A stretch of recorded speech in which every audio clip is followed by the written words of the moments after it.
What if every tax hike came with a lock and no way to challenge it at the ballot? This episode, we're digging into rent caps, property tax inflation, and a tool lawmakers are using to silence your say, the emergency clause. Welcome back to the Evergreen Report. I'm your host, Jay. It's time we lift the lid, and it's time we get out of all this gobbledygook that we're stuck in. Welcome back. Let's jump into some great bills today, rent control, what the emergency clause is, why it's being used so often, and whatever else we decide to jump into today. So welcome back, of course. So first and foremost, welcome. Happy Monday to you all. It's coming out about midday today, so super excited to record this for you first thing bright and early Monday morning. Last week in the legislature, there's lots of things that are just kind of getting buttoned up.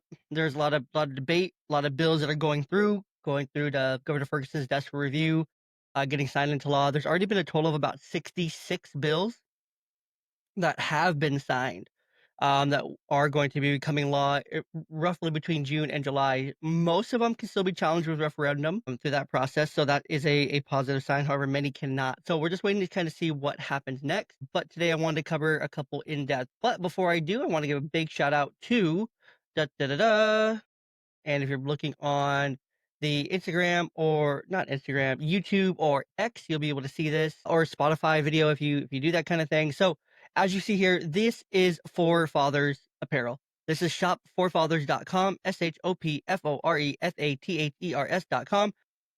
You're going to go here. You can pick out any of these polos you want. The Turf Dad, that is what I'm currently wearing. So if you want to look good, feel good like me, congratulations. You will look great. Lone Star,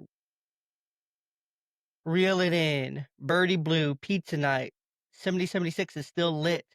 Happy Hour, Girl Dad, Boy Dad, Daylight, Midnight, Marksman, Fetch, Level Up, The Dad Pola. And then there's so many more, and it is just absolutely fantastic what Forefathers has done to take our favorite dadisms and turn them into polos that we can look good, feel good in, and that are great. They're lightweight, they're comfortable, and they just look good, feel good, and they make you feel great about yourself. And they're head turners. Whenever I wear these out to the stores, people turn in their heads and look like, "Whoa, that guy looks good." Like, "Whoa, where'd you get that?" I'm like, "Oh, I got it from Forefathers. You want a code? Save me some money." So yes, discount code for you guys, Young Dad, YOUNGDAD. Go over there, type that code in at checkout. You'll save some money and you'll be supporting the podcast at the same time. So with that, enough of the business, as they say in the business here. There's a fab of 5 of bills that I need everyone to know about, that I want you guys all to know about. First off, House Bill 1217. First and foremost, this one is currently waiting for the governor's signature there in Olympia. So we'll see. But the summary of this, it caps rent control increases, not rent control increases. It is rent control, but it's labeled as the Rent Control and Tenant Stability Act. So this caps rent increases to 7% annually, reduced to 5% for mobile home parks in final version. No rent hikes allowed in the first 12 months of tenancy. Exemptions exist for new construction under 15 years, nonprofits, subsidized housing, and small owner occupied rentals. It adds caps on late fees, deposits, and requires standards rent increase notices. This may reduce the landlord revenue and discourage investment in new rental construction, and short-term stability for renters, but long-term risk for housing supply, especially for lower income development. So it's good for like short term because it's not really going to mean anything in that first year. You're exempt from this kind of tax or from this increase. So it's interesting here. Red flags cap don't account for real costs like insurance, property tax hikes, or inflation. This limited owners' flexibility in emergencies or economic downturn. And rent caps historically reduce housing stock quality and disincentivize maintenance. Local impact, those on fixed incomes may get some relief here, but local landlords, especially mom and pop operators, may leave the market. This can result in a housing deterioration over time and more rental sales go to large out-of-state investors. It really discourages landlords to invest in their properties and to keep them nice and just say, if you want it, take it kind of thing. You get what you get. That's how we, turn into a not so great state for renters, and people don't want to move here because not like they can move here anyway because of the B&O tax and things like that. So should the average person sign this or support this? Well, I think most people should probably oppose this in the current form. While protecting renters is noble, the bill structure is going to backfire. A better approach is supply side reform plus targeted tenant protection. So, more so, we need to go with the whole analysis of supply and demand. Go back to basic economics here, right? You know what I mean? Go back to basic economics. If you increase the supply to meet the demand, the cost comes down, and you don't have to put a control on this, a cap on how much landlords can do it. because there'll be plenty of supply. It'll be a competitive market, an open, competitive open market. Like, oh wow, there's so much available, I can go anywhere I want to go, kind of thing, and it's all available to me. So I think that's something that we got to consider here is more supply is good. It's more of like a volume play versus a margins play to where maybe you drop the price a little bit, but you're able to still recoup that because of just the sheer amount of volume that you're selling at that point. So volume, volume, volume, supply, supply, supply. We need to build, build, build, build, baby, build, not tax and cap, cap, cap. So I went in and I actually wanted to just do some quick research on this. I want to see where the heck is Governor Ferguson actually going to be on this bill, right?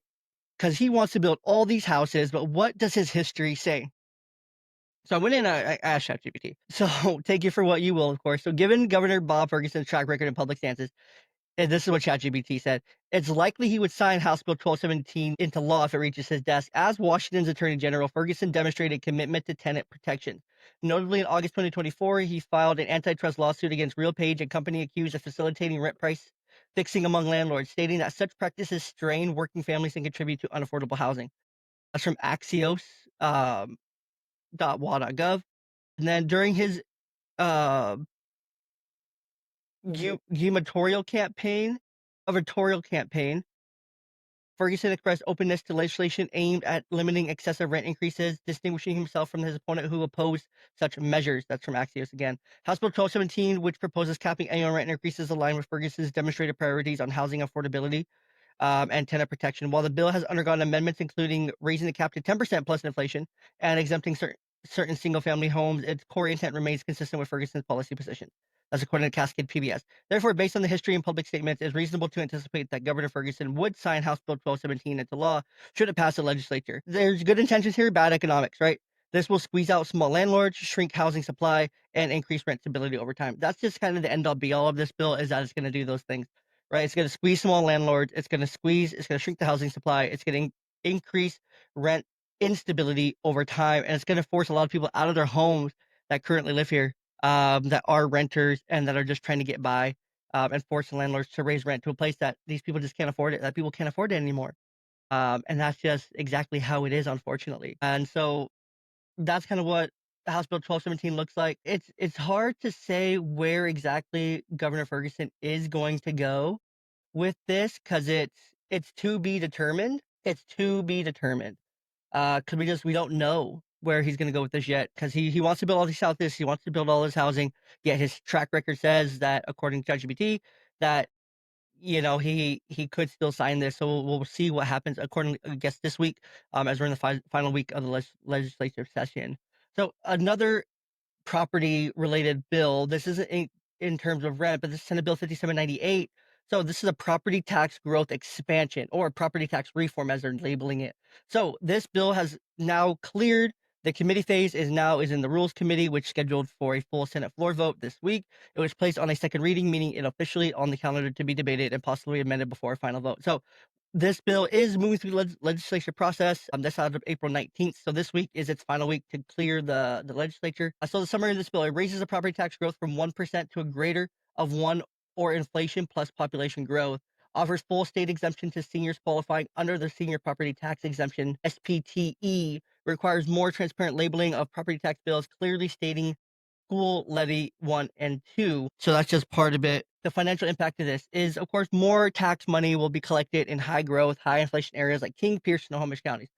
Local governments can now match their revenue increases to rising costs, potentially preventing budget shortfalls for services like police or schools.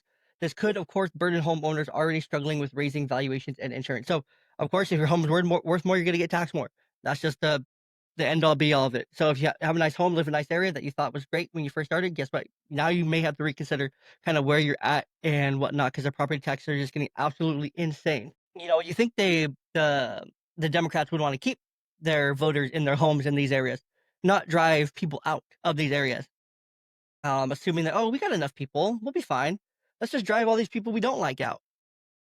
And you're going to drive too many people out.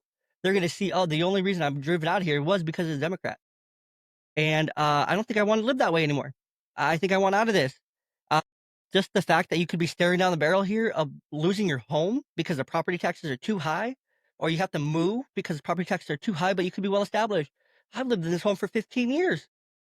I don't want to move, but the property taxes, man, they're killing my annual budget, killing our family budget, killing our home, and making it harder to live. I don't know if I can do this anymore.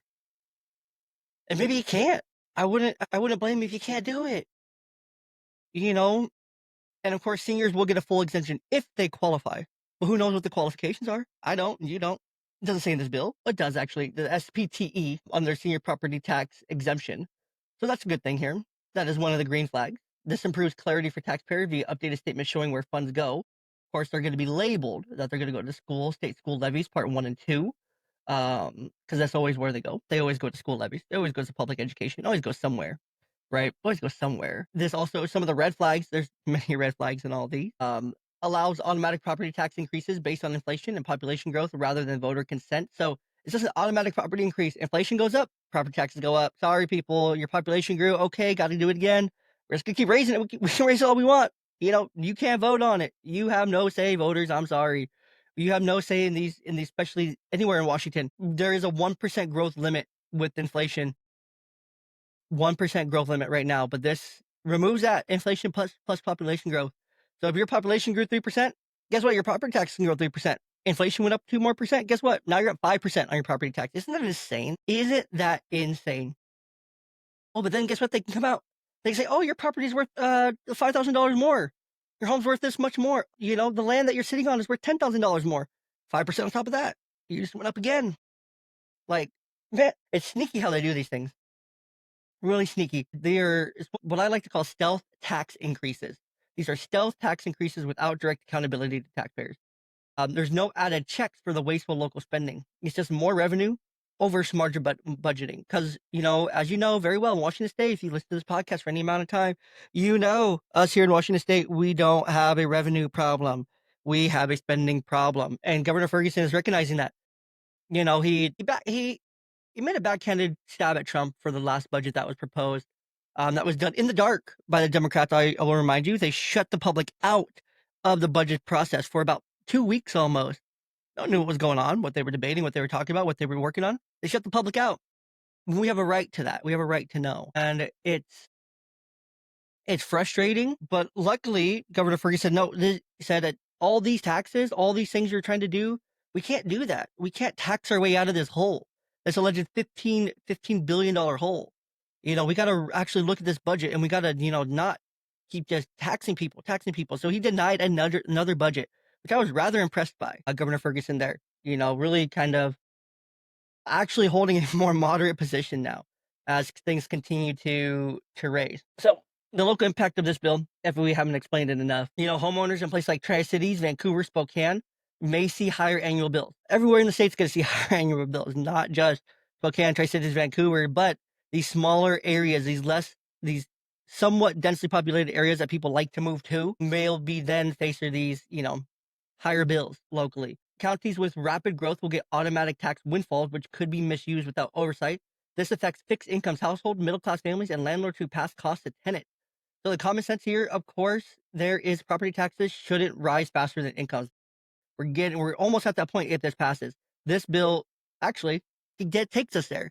It takes us there. With this bill, Senate Bill 5798, this will get us to the point where property taxes will rise faster than incomes. If government needs more money, ask voters. Don't change the cap behind closed doors. Exactly what they do. They love to do that. There's great intent for seniors, but poor design for everyone else. So yes, let's throw in that we're going to protect the seniors. We're not going to tax the seniors out of their homes. Those are on Social Security and fixed income, things like that. We're not going to take them out of their homes. We're going to make it look great. But everyone else, yeah, F you guys. We're going to tax crap out of you because, you have money to spare, even though we're taxing the crap out of everything else that we can think of here in Washington State. So in summary of Rent Control and Tenant Stability Act, spent a lot of time on these bills just riffing, but the rent caps, there's no rent hikes allowed in the first 12 months. And there's just, I don't even know. It's so hard to say kind of what there is to know. There's a lot of moving pieces here. There's a lot of just disappointment on the average person kind of looking at this and be like, whoa, I don't know if I ever voted for that. I didn't think that they would, try to tax me out of my home when I voted back in November for these Democrats. I didn't think that was part of their agenda. Well, how much research did we do? How much research did any of us do? into these people's positions, what they stand for, who they're linked up with, who's paying them, who's lining their pockets, things like that. How much research did we do? Not a lot. It's like, oh, blue no matter who, or red no matter who. Can't vote for a Republican because that's somehow attached to Donald Trump. We got to keep the Democrats in power, and look at where that's getting us. Literally tax out of our homes, tax out of rentals, killing small landlords. Not like literally killing, but killing them like figuratively, and just all these changes that we're seeing. But it doesn't stop there. It does not stop there. Senate Bill 5798, Senate Bill 5812, restructuring property tax limits to fund K through 12 special education, K through 12 and special education. So this is a major education and taxation bill. It will replace the 1% property tax growth with the new formula. So this is also very similar to 5798. It's the same, but also in addition to. So these are two more, another tax on top, right? Another tax on top. And then, did I mention it? I did not mention that Senate Bill 5798 does have an emergency clause, which means it cannot be undone through the referendum process. It cannot be undone once it is signed into law. That is scary to think about. Why? Why do Democrats need to put an emergency clause on this? What's the emergency? Why can't it be undone? Why can't it be challenged? That's what I want to know. Okay, back to 5812. Replaces 1% property tax growth cap. Property tax revenue can grow by population plus inflation, capped at 3% per year. Applies to state and local property taxes starting in 2026. Increases school levy capacity, local enrichment levies. Eliminates the 16% special ed funding gap as well. Boosts local effort assistance with less property wealth. Increases LEA thresholds by $200 to $300 per student above inflation in 2026 2027. Additional increases again in 2030 and 2031. Ends the 16% enrollment cap for special ed by 2028. Also restructures SPED spending formulas and shifts more basic ed dollars into SPED budget. Establishes a K through 12 equity funding work group, which is, of course, love these work groups, especially when they're OSPE led. You gotta love that. OSPE led group to analyze new funding models based on student need, geography, and economic factors. Must submit reports and propose models through 2027. So they only have to report these reports through 2027, but what about 2028, 2029, 2030, 2031, those 4 years? What happens then? We don't know. We don't know what their system is. So Senate Bill 5812 does include an emergency clause because, quote, this act is necessary for the immediate preservation of public peace, health, or safety. That's exactly what an emergency clause always reads. But why? So that what emergency clause also means, and we're going to get into that a little bit deeper here in just a moment. That means that it takes effect immediately once signed. It cannot be challenged via referendum, and the only way to repeal or change it is a full initiative or new legislation. So it takes new legislation to eliminate old legislation. So let's look at this. So the old system of property taxes under 5812 and what it would change. 1% cap on annual growth on property taxes allows 100% plus population change plus inflation, so up to 3%. Local governments had to adopt substantial need resolutions to exceed 1% when inflation was low. Repeals that process and locked in the new formula. Schools relied more heavily on local levies. In the old system, bill expands levy cap and increases equity support for rural districts. This change means that taxes will likely rise faster than under the old cap, even if rates don't change because assessed value and levy ceilings both grow more rapidly. So this is going towards per pupil spending over time when we're already, I want to say, the third highest in the nation on per pupil spending. This will collect more per pupil. Larger districts like Seattle will get higher caps than small districts until 2031 when they equalize. So essentially, they're trying to boost all these, get Seattle the highest, and then across the board equalize after that across the state. Increase the support for low wealth districts that struggle to raise enough from local property taxes. Especially helps rural and tribal schools. So that's a good thing. They always got to throw something good in here. Something good in here. Look who it helps. Look at how it helps this group here. This also ends the enrollment cap for special education. That limited funding for districts through high SPED population. Redirects 30% of each SPED student's basic education funding to be used specifically for SPED. Changes safety net formula to make access easier for smaller districts. So there are some good things. Take them for what they will. They can be green flags, supporter arguments of this bill. Provide stable, predictable funding for K through 12 schools across the state. Modernizes a broken tax cap that didn't reflect population growth or inflation. Supports special education reform after years of advocacy from families and educators. Helps equity efforts by boosting LEA. and makes rural districts more competitive. Red flags, of course, raises property taxes faster than many families can keep up with, even if rates don't change. The emergency clause blocks voters from challenging this via referendum. Expanded enrichment levies may still favor wealthier districts who can raise more from higher property values, may pressure local governments to raise taxes faster, even when inflation and wages don't keep up. While it helps spend, it does not guarantee new funds or general education gaps or teacher shortages. So there's a lot to take away from this bill. There's a lot in this. Um, so basically, the fiscal takeaway from all this is the new tax cap equals more money for schools, but also for cities, counties, and other local taxing districts. These changes are permanent unless repealed, and every taxing district gains authority to collect more starting in 2026. For property owners, your tax bill may rise faster each year, even if levy rates remain unchanged. So it doesn't matter if your local schools need this or not, they're still going to take it and then put it into the state fund all these schools, get them up to the Seattle level, I guess was what I'm getting here. And then even it all across the board after that comes 2031. So over the next 6 years, kind of what they're shooting for here. So this is the biggest shift in Washington property tax rules since the 1% cap was enacted. While it does solve school funding shortfalls, it removes voter oversight in two big ways. Emergency clauses block the referendum, which means higher property taxes are now automatic, not voted on, and the sped reforms as well. With that, there's a lot to take away, but we're not done yet. We are not done yet with taxes. There is so much taxes. I'm just trying to get through these Fab Five bills and get through them in as quickly as I can because there's just so much here. Okay, Education Equity Local Revenue Reform Act, House Bill 2049. Um, this one currently had executive action was taken as of April 19th. It passed out of the committee. It now moves on to the second reading on the Senate floor. This one is very similar to Senate Bill 5812, but accelerates levy growth, tightens sped formulas, and raises caps faster.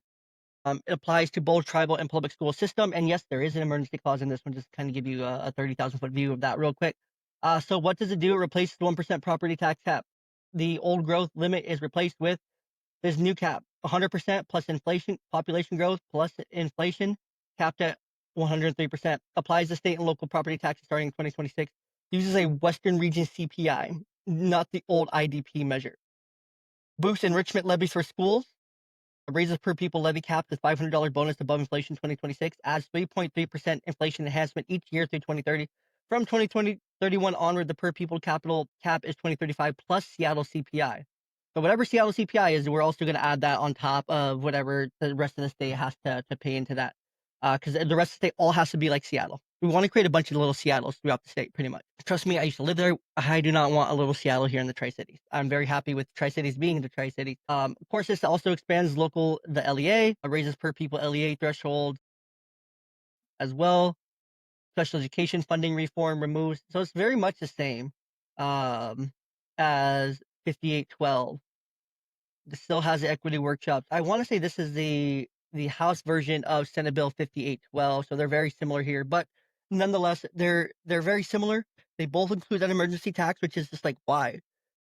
Why do they need that? So this is the exact same bill as before, but also very important to know because they're going to try to pass one, if not both of these. Who knows which one's going to get through? Looks like either one doesn't matter. Either one's going to get through. And they're going to try to push more property taxes upon each and every one of us. So some personal stories here as well, because I really want to try to start adding in some more personal stories for how these are affecting just everyday people like you and me here. So the Seattle Times, property tax bills in Washington raise the line for seniors on fixed incomes, even though they will quote unquote be exempt if they qualify. It's very important to know they're not going to be automatically exempt because of their age or anything or their income. They have to qualify still. They have to go through a whole process. This is from Mary Ellen Sorensen. She's 77. She's a retired teacher in Bellevue. If my taxes go up anymore, I'll have to leave the house I've lived in for 42 years. She explains that she's been rationing medication and cutting groceries just to afford her rising property taxes. Already $6,000 per year. Her concerns bills like House Bill 2049 or Senate Bill 5812 will lift the 1% cap, will make it impossible to stay in the home my husband built. Like, do people not care about this? I'm not trying to fearmonger or anything like that, but 77-year-old teacher whose husband built that home for them 42 years ago, back in the 80s with the bare hands, is having to cut her grocery bill, not eat as much, ration her medication, just to stay alive to pay her damn property taxes. Isn't that pretty damn? She contributed to her community. She's a retired teacher. She contributed to her community for what I would assume probably 30 years, 40 years, something like that. And yeah, this is how Democrats want to treat her. I feel like Olympia is slowly taxing me out of my neighborhood. Is Thompson, 64, Vancouver, a former electrician on Social Security. Eli says he's worried about compound increases. He supports school funding, but adds, why do I have to pay more every year with no vote? That's not democracy. And he's absolutely right. That's not democracy. It's not democracy here to when you have to pay. Deborah Green, local here in Tri-City. Shout out, Deborah. I'd sell right now, but where do I go? Everywhere is expensive. Deborah's home value has nearly doubled, her taxes with it. She's on a fixed income, and the loss of substantial need vote requirement under House Bill 1334 is her biggest concern. We used to be able to stop tax hikes at the county level. Now they just happen automatically. Some more things to think about here. They just keep happening. They just keep happening. Let's see. I'm not going to really go too far into House Bill 1334 on property tax growth reform. This is one that this is like the only one left that you can fight, really. It's still in the committee and hasn't gotten to the floor calendar yet. So it may not get to the floor calendar this legislature session unless they really push. This also replaces the 1% limit with inflation plus property growth max. So this new formula it affects every taxing district, cities, fires, libraries, schools. There's no emergency clause on this one. At least not yet. They could amend it and add an emergency clause on there because, everything's got to be an emergency so that you can't challenge it at referendum. This is it's the same compound tax effect as this one, but this one you can still make your voice heard on. So go ledge.wa.gov, type in 1334. You can actually visit that in the link tree in the description of this episode. Go straight to ledge.wa.gov. I put that in there for quick access for everybody. So, gosh, that was fun. That was a lot of fun. And there's always more. There's always more to the stories, right? But I keep mentioning emergency clause. Well, what the hell is all these emergency clauses and what do they mean? So I want to break that down right here at the end of our show today to kind of let you know what is an emergency clause, why it matters. So used in House Bill 1217, for example, 5798, and 8 other recent bills I've covered here on the show. It blocks referendums, so you can't challenge this law at the ballot box. It takes effect immediately after the governor signs it. If and when he signs it. When this is used legitimately when, well, it can be used in wildfire response, budget continuity, and public health crisis. So I don't really think we have wildfire responses going on. I don't think we have budget, continuity right now, and I don't see any public health crises. Do you? At least not actually declared ones, federally or locally. When is this used politically? To lock in controversial laws, to silence grassroots repeal efforts, to block accountabilities on bills that raise costs. Does that sound more like what we got going on here, guys? It sounds like to me, that's what we got going on here. Controversial laws, property taxes, very controversial. Rent control, very controversial. Silence grassroots kind of thing. Shut up and vote. Democrats like to say when it came to Senate Bill 5081, stripping parents for the right. Last episode, we broke down House Bill 1296, 5081. Love for you to go back and read that. I kind of went through it and try to filter out some of the garbage here and help you understand more of what's actually on those bills. An emergency clause is not supposed to be a shield from voters. If a law is so good, why not let us vote on it, right? If these laws are so good, let us vote. Let us vote. So there are some emergency clauses on a lot of bills. So House Bill 1217, rent control, 5798, property tax. House Bill 1296, gender policies in schools, that has an emergency clause. 5181, parental rights alignment, quote unquote alignment. Yes, that one has emergency clause. House Bill 1498, the $100 marriage license fees for DV. Yes. Social media tax, that one as well. House Bill 2038 also has emergency clause, so voter block. House Bill 5797, wealth on assets. Yes.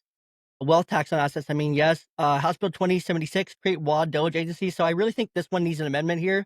Because Republicans, they like to say, oh, well, why do they need an emergency clause? Yet this Republican-sponsored bill, the WAD Doge, does have this emergency clause. So let's, take that off because we really want it. Let's let the people vote on it and show what democracy is. So I'll call it out on both sides. I will call it as it is. House Bill 1472 closes disability institutions. That's a yes. That's the one closing the Rainier Valley School and the Yakima Valley School. House Bill 1531, public health override law. That one is pretty much saying you have to do what the public health officials say. We don't have to play by national rules, things like that. 801, gas EV luxury tax increases. That one also has emergency clause. And there's plenty more that do as well. But I do want you guys just to sit on here. The bottom line. Four of the 5 biggest property taxes and rent control bills now include emergency clauses. Why? I want us to be asking why. Ask why. Why do they need this so dang bad? Why do they need these bills so freaking bad? I want to know. Do you want to know? Because I want to know. You can't repeal House Bill 1217, Senate Bill 5798, Senate Bill 5812, or House Bill 2049 via referendum. Why? I want to go challenge those things. I don't want them. Many thousands of people in the state don't want them. 80% of people don't want these things. They don't want to be taxed out of their homes. The only remaining fight is House Bill 1334, but the clock is ticking, but that one hasn't even made it to the floor yet this week. So we'll see what happens there. But real people, Mary, Elias, Deborah, they're already living the consequences. They're already considering, oh my God, what's going to happen next? Mary, oh my God, take her story. She served her community for 40 years. Husband built their home. And this one absolutely breaks my heart. It should break your heart too. Rationing her medication and groceries to stay in her home that her late husband built. I didn't realize he was passed away, so my condolences to Mary. But these bills are going to force her out of her home that her husband built, that she raised her family in, that she helped had many memories in, a lifetime of memories in, that she's lived in since she was 35 years old, that her husband built for them and their family, that they raised their children in, that their grandchildren come to visit in. If that does not break your heart and absolutely scream and set a high precedent for what is happening, I really want you to rethink what the heck this state is doing. And if those stories touch you, Elias, Deborah's, these are real stories. These are real stories. Look them up. Seattle Times, Tri-City Herald, Vancouver as well. These different papers around their local areas where I pulled them from. They're already living the consequences. They're already feeling it. These emergency clauses, they should be about emergencies, not political insulation. So I just want you to think about that. Think about stories like Mary's. Think about stories like Elias's. Think about stories like Deborah's here. Think about these stories from real Washingtonians, and your neighbors could be having these same stories. You say, oh my God, I'm going to have to sell my house. I'm going to be out of here. I'm going to be on the street. I'm going to go live with my kids, something. Can't afford it. Can't afford it no more. Breaks my heart. It absolutely breaks my heart. Breaks my heart. Washington used to ask permission to raise our taxes. That just does it and locks you out of the process. Locks you and me and every single one of us out of the process. They do the budgets in the dark behind closed doors and shut the public out. They silence the debate on the floor because they can. They don't want to hear it. They don't care. They lock us out of the process. Rent control, school levies, property taxes, parental rights. They're all changing, and they're all changing very fast. Your say should be the first thing cut, but it's already been cut. It's already getting cut. It's hanging on by lifeline to stay, to remain. What are you going to do about it? What are each and every one of us going to do about it? I challenge each and every one of you guys to go to ledge.wa.gov. Go and take 5 minutes, challenge these bills.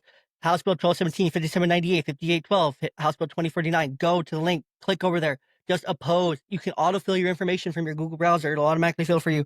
It'll take 5 minutes. Leave comments, sign up to testify if these are your stories.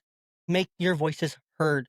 Make your voices absolutely heard from around this state, because they need to know, they need to hear that their people are talking, and they need to see, oh my gosh, we can't do this. Can't do this. And then also, very last thing here, I'm going to see you next time right here on the Evergreen Report. In the meantime, go ahead and head over to Instagram and to X. Follow at Evergreen RPT, EVERGREEN RPT on X and on Instagram as well. You can head over to YouTube and the same handle as well. If you're already here on YouTube, well, of course, thanks for being here. Go ahead and like the video, subscribe, follow all the things. If you're listening on Spotify, Apple Podcasts, make sure you follow, leave 5 stars, leave a review. All those things really do help the podcast grow a little bit incrementally. So every 5-star boosts us a little bit in the categories. So go ahead and jump into all those things. And of course, if you have a story like Mary's, DM me or email me, email the show. You can find that in the link tree as well, which I just put up. So again, last thing, go ahead and head over to shopforfathers.com, shopforfathers.com. Find you some polos. It's Father's Day. Father's Day is coming up around the corner. It's going to be here before you know it. Go ahead and get some polos for your favorite dad. Get them for yourself. Just look good, feel good. Use code YOUNGDAD, YOUNGDAD to get those. So until next time, right here on the Evergreen Report, stay well, stay good, and of course, stay safe out there. All the craziness, Washington State.